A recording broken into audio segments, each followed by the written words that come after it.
Brit has world's worst case of super-gonorrhea.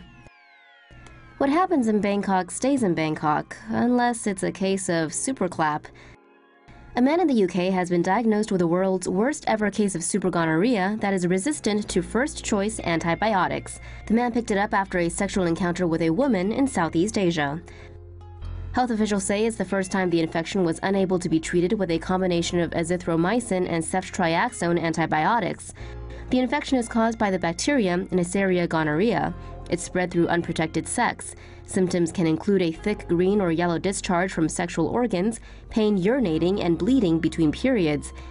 If left untreated, it can cause infertility, pelvic inflammatory disease, and can be spread to children during pregnancy. Physicians now have the man on one last antibiotic, but will have to wait until next month to see if it works at combating the infection. You don't look so good. Watch these. New Yorkers coughing it up for Chinese remedy. As the flu season slams the U.S., good old Americans are looking for relief anywhere they can find it. In the Big Apple, it looks like people have finally discovered Nim Zhong's Pi Pa Gao, a Chinese herbal remedy made in Hong Kong. It helps soothe the sore throats, relieve coughs, and reduce phlegm with its special sauce, lettuce, cheese. In Asia, a bottle probably costs $5 to $6, but according to the Wall Street Journal, a bottle can run as high as $70 through online third-party retailers. But not to fear, Amazon and Walmart have cheaper prices. But if you want it China cheap, head down to some of those old-school Chinatown pharmacies. King World Medicines Group owns the cough syrup and saw its stock price shoot up 27% because of the WSJ article. Sayonara flu.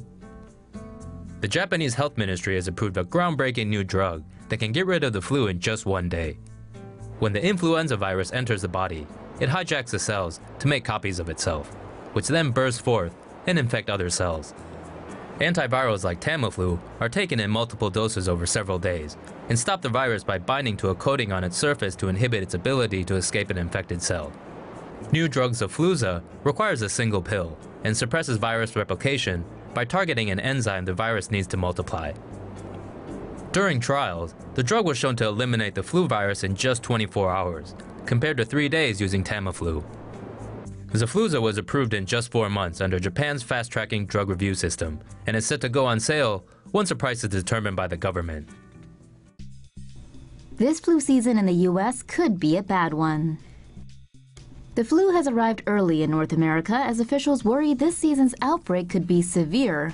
According to the CDC, the percentage of patients reporting flu-like symptoms reached the 2.2% threshold by late November, indicating flu season has begun. Experts believe the U.S. could be hit hard by the H3N2 strain this year, which the flu vaccine was found to be only 10% effective against. Flu vaccinations cause the body to develop antibodies in about 2 weeks. These antibodies then help fight against viruses in the vaccine. The seasonal flu vaccine is designed to protect against influenza strains researchers predict will be the most common during the upcoming season. Guess they didn't predict too well this year. Anyway, you should still get shots as the vaccine still protects against other flu strains. Dentists keep dying from IPF. CDC doesn't know why. Health officials are trying to figure out why dentists in Virginia have been dying of a rare form of lung disease. Officials have identified 9 dentists, or dental workers, who were diagnosed with idiopathic pulmonary fibrosis, IPF, all of whom were treated at the same specialty clinic in Virginia. Of the 9 cases, 7 have died. Around 200,000 people in the US have IPF at any one time. The CDC found that dental professionals were 23 times more likely to have IPF than the rest of the population. IPF causes scarring of the lungs and can be treated, but not cured. Over time, sufferers have difficulty getting oxygen to the body's vital organs, like the heart and brain.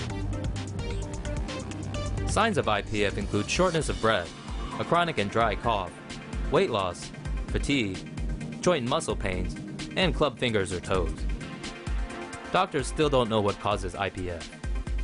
Patients usually live 3 to 5 years after being diagnosed.